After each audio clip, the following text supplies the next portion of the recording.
Il a été en mode Memba mentality et ça, j'adore. Il a représenté la mentalité qu'il fallait, qui pour moi va sauver en fait le All-Star Game.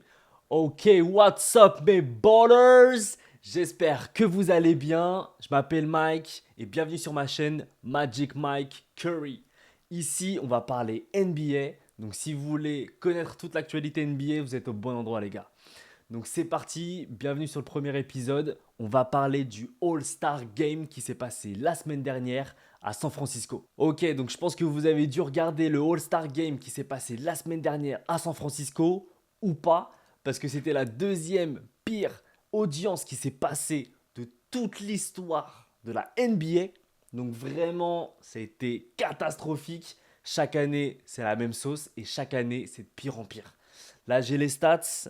On est passé de 5,3 millions l'année dernière de personnes qui ont regardé, donc déjà c'est pas ouf, à 4,6 millions cette année. Donc on est vraiment sur une audience chaotique. Pourquoi? Parce que clairement, il n'y a rien, il se passe rien, ça joue pas, ça défend pas. C'est voilà, c'est du show. Franchement, ça fait plaisir de voir globalement des bons joueurs jouer entre eux et contre eux. Mais en vrai, il y a même pas de contre, il n'y a même pas de bloc.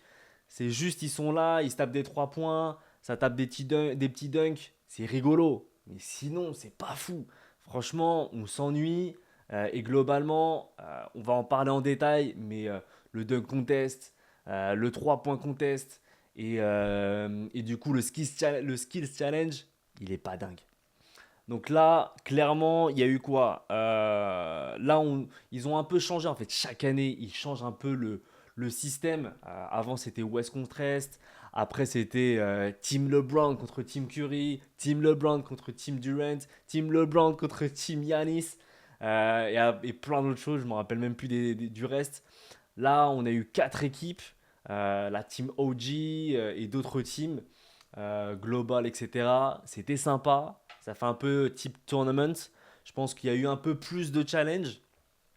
Mais en soi, ils sont là pour rigoler. Clairement, après, je les comprends. Ils veulent pas se blesser. On est là sur, voilà, on est sur un match un peu chaud. On est sur un week-end plus rigolo. Ils ont rien à gagner. Donc franchement, c'est normal. Il n'y a pas d'enjeu. Tu vois. Donc là, il y a eu un match, donc la finale clairement du match All-Star Game, c'était contre du coup c'était contre la team Shaq, contre la team Chuck. Donc en gros, voilà, limite l'équipe USA contre l'équipe de Wemby et de Shai. C'était rigolo, c'était sympa, comme vous pouvez le voir. Bah, ça joue tranquille quoi. Voilà, il n'y a pas de défense, ça y va. Il y a vite fait, il y a deux, trois confrontations, mais c'est pas dingue quoi. Donc, ouais, vous voyez, regarde, bam, il n'y a même pas de défense. Après, c'est sympa à voir. Mais en vrai, il n'y a pas d'enjeu, c'est juste pour le kiff. Et comme vous pouvez le voir, il y a eu Steph Curry qui a remporté du coup le MVP du All-Star Game. Bon voilà, je pense qu'il le donne un peu à tout le monde, on va pas se mentir. Voilà, là il était à la maison, il était à San Francisco. Clairement, c'était obligatoire qu'il allait avoir du coup le titre de MVP. C'est un peu honorifique. Clairement, il n'y a aucune incidence à part voilà, le mettre dans son palmarès. Mais franchement, il n'y a aucune fame à se dire j'ai été MVP du All-Star Game. Clairement, ça aurait pu être n'importe qui. Il n'y a aucune défense, ça shoot voilà, comme des malades. Donc Curry a terminé MVP. Par contre, dans toutes les équipes, ils ont tous joué à la cool, sauf peut-être une personne, c'est notre Wemby. C'est notre Wemby national qui lui a été focus. Il a été en mode Memba mentality et ça, j'adore. Il a représenté la mentalité qu'il fallait, qui pour moi va sauver en fait le All-Star Game. C'est que du coup, il est venu en se disant voilà, je suis pas là pour me faire des amis, je suis là pour la win. Ils l'ont mis sur le banc au début, après quand ils l'ont fait jouer, il a planté. Je crois qu'il était sur 3 sur 4 en termes de tir. Il a tapé des rebonds, il faisait des. Voilà, il défendait, il était vraiment là pour jouer et il était vraiment là pour gagner. Sinon, tout le reste, voilà, c'était pas fou. Mais en tout cas, si tout le monde suit le pas de Wemby, franchement, on va pouvoir vraiment s'intéresser au match du All-Star Game. Et ça, franchement, je l'espère. Après, il va y avoir des changements. Je pense que on va voir ça par la suite. Mais j'espère en tout cas qu'ils vont un peu changer le modèle, qu'ils vont un peu voilà, donner un peu de challenge. Sans transition, qu'est-ce qui s'est passé aussi? On va parler du concours de 3 points. Franchement, c'était quand même sympa. On a quand même des bons shooters. À part le Buddy Hield qui a explosé, il a justement en plus égalisé le record de 3 points lors du concours de Curry. Donc, belle performance. Bon, c'est Tyler Hero qui a gagné, mais en tout cas, c'était quand même sympa. Pour moi, le concours de 3 points, faut le laisser, mais par contre, il faut mettre des vrais challengers. Il y a plus, je crois que c'était en 2015 ou 2016, où il y avait Steph Curry, où il y avait Klay Thompson, où il y avait Damian Lillard. Franchement, il n'y avait que la crème de la crème du 3 points. Et là, c'était une régalade. Là, tu avais envie de voir. Là, clairement, voilà, tu te disais, alors j'aurais jamais misé sur Tyler Hero, j'aurais plus misé sur Buddy Hield. Mais en tout cas, c'était sympa, mais il n'y avait pas de, il y avait pas de régalade, clairement. Il manquait une vraie star, un Steph Curry, etc. Ou même l'année dernière, franchement, j'avais bien aimé le concept où ils avaient mis Steph Curry contre Sabrina Ionescu. Franchement, c'était sympa. Il y avait une confrontation, ça changeait un peu. En plus, ça mettait en lumière la WNBA. Franchement, c'était cool.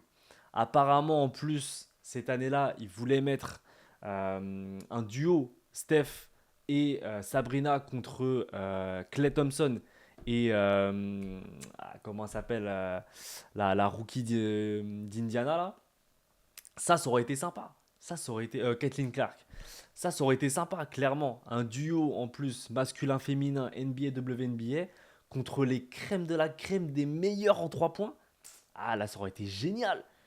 Ça s'est pas fait. Apparemment, c'est Caitlin Clark qui voulait pas parce que du coup, elle voulait se focaliser sur, je crois, que c'était le All-Star Game WNBA pour que voilà, ce soit une première, etc. Ce que je comprends, ce qui est dommage, c'est que du coup, bah, on n'a pas eu le show qu'on attendait en termes de 3 points. Mais bon, tant pis. Sinon, on va parler aussi du dunk contest. Ou est-ce qu'on doit vraiment en parler? Parce que clairement, la sauce, ça marche pas. La sauce, ça marche pas. Franchement, ils ont ramené encore du Mac McClung qui a vraiment fait une bonne performance. On va pas se mentir.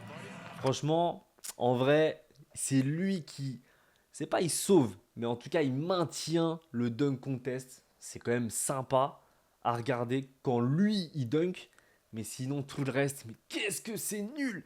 Franchement, Jalen Brown, il fait des bons dunks à la maison, mais en tout cas, franchement, dans le dunk contest, c'est pas fou. Il fait des trucs où il dunk et après il fait ça à la fin. Non, pas nous, c'est des dunks classiques, vus et revus. En fait, pour moi, l'erreur du dunk contest, c'est qu'ils ont clairement, alors il veut pas se blesser, donc toutes les stars n'y vont pas. Et en plus, ça se travaille. Mike McClung, très clairement, il a gagné parce que voilà, il s'est entraîné. Vous voyez, il y a des entraînements, vous voyez des vidéos où il s'entraîne réellement avant. Donc il travaille vraiment son dunk. Ce dunk, il l'a pas fait une fois dans sa vie, il l'a au moins travaillé 100 fois à l'entraînement. Donc s'il le fait, il sait qu'il va réussir. En plus, ouais, si on doit faire un focus sur Mac McClung, il a fait un tripit, franchement bravo à lui. Mais bon, il n'y a pas forcément trop de concurrence, même si clairement ses dunks sont incroyables. Ils ont pris Mac McClung, in extremis en NBA par Philadelphie, on va pas se mentir, pour faire le dunk contest. L'année dernière, ils l'ont repris. Pareil, ils ont fait un 10 days contract juste pour qu'il fasse je crois que c'était Orlando, juste pour qu'il fasse le dunk contest. Et là, ils se sont même pas fait chier. Ils se sont dit, vas-y, le mec il est en G League. Allez, G League NBA, c'est la même chose. Allez, on le reprend. Et boum. Et alors qu'il est même pas dans la ligue. Là, il a le maillot des Magic, mais je sais même pas s'il est vraiment chez les Magic. Donc, ou peut-être qu'ils l'ont pris, mais juste, ouais, juste pour 48 heures, quoi, juste pour le week-end. Mais clairement, ils sont obligés de le reprendre parce que déjà, c'est l'un des seuls qui veut faire le dunk contest. Et c'est le seul qui va faire le show. Tout le reste, franchement, c'est pas fou. Et clairement, moi, je suis nostalgique. Pour moi, depuis 2016, le dunk contest, Zach Lavine, Aaron Gordon, clairement, c'était... Alors déjà, c'était le meilleur. Mais même avant et après, il n'y a jamais eu un meilleur dunk contest que eux. C'était incroyable. Ils ont fait des dunks de zinzin. Franchement, c'était chaud. C'était fou. T'avais envie de tout regarder. C'était incroyable. Moi, le truc qui m'a marqué, alors pour moi, c'était Aaron Gordon qui devrait gagner, qui aurait dû gagner, pardon. Quand il a balancé la balle en dessous avec son corps en perpendiculaire. Pam, pam, bim. Ah, c'était trop. Franchement, il méritait fois 1000 de gagner. Mais en tout cas, il y avait vraiment une bataille. Et c'est pour ça que ça a marché. Parce que clairement, il y avait une rivalité entre deux mecs bons. Et le dunk contest, on s'est régalé, les gars. Là, clairement, c'était Mac McClung. C'était le show de Mac McClung. C'était le McClung contest. C'était le dunk McClung contest, les gars. Faut l'appeler comme ça maintenant. C'est pas possible. C'est le McClung dunk contest. C'est pas le dunk contest. Il n'y avait que lui. Tous les autres, ils étaient nuls. Laisse tomber. Et même les jurys, ils ont dit, allez, les autres, allez, on va mettre 48, 49. Allez, faut qu'il y ait un truc. Et même lui, McClung, il aurait mérité des 50 partout. Ils ont dit, allez, on va mettre 47, 48. Au final, il a gagné. Et heureusement, sinon, ça aurait fait une grosse polémique. Mais voilà. Bref. On va partir maintenant sur le... Maintenant, on va partir sur le Skills Challenge. Alors, la petite polémique qui s'est passée, Wemby, CP3, ensemble, ils ont essayé de craquer le code. Ils ont essayé d'un peu de cheater et de contourner un peu les règles. En soi, clairement, comme avait dit Wemby, il a demandé à tout le monde s'il était en règle de faire ça. Parce qu'en vrai, ce qu'il faut savoir, c'est que lorsqu'il shoot aux 3 points, il peut passer tant que les shoots ont été tirés. Il n'est pas obligé de marquer pour avancer. Donc clairement, s'ils ne sont pas obligés de marquer pour avancer, bah, tu tires à l'arrache. Et c'est le chrono. En fait, c'est ça le problème. C'est ça la faille du Skill Challenge. C'est qu'ils ne sont même pas obligés de réussir tous les trucs. Ils sont juste obligés de finir le plus vite possible. Donc en soi, ils sont en règle. Après, c'est clair, c'est pas faire et c'est pas rigolo. Parce que voilà, ils jouent pas réellement pour le shoot, pour être le plus compétent possible. Parce que le skill, c'est la... En vrai, en anglais, ça veut dire... En français, ça veut dire compétent. Donc clairement, ça montre pas le fait qu'ils sont compétents, le fait de tirer à l'arrache. Mais en soi, pour moi, je trouve ça faire. Enfin, je trouve pas ça ouf, parce que éthiquement, voilà, c'est pas top. Mais en tout cas, ils ont raison de jouer sur les failles. Donc je pense qu'il faut juste peut-être changer les règles. Tu vois, au concours de le ski challenge, c'est peut-être de dire, bah voilà, t'avances, t'avances pas tant que t'as pas marqué les 3 points. Et dès que tu as marqué les 3 points, tu avances au prochain cran. Mais en tout cas, voilà. Donc, petite polémique, mais encore une fois, Wemby, il l'a dit depuis le début, il est là pour la gagne. Même un ski challenge, il veut gagner. Donc, franchement, on peut pas lui enlever son esprit de compétiteur, sa Mamba mentality. Clairement, pour moi, c'est un pur joueur NBA qu'à la dalle. Et ce gars-là, clairement, il va vouloir le Depoy, il va vouloir le MVP et il va vouloir surtout la bague de champion.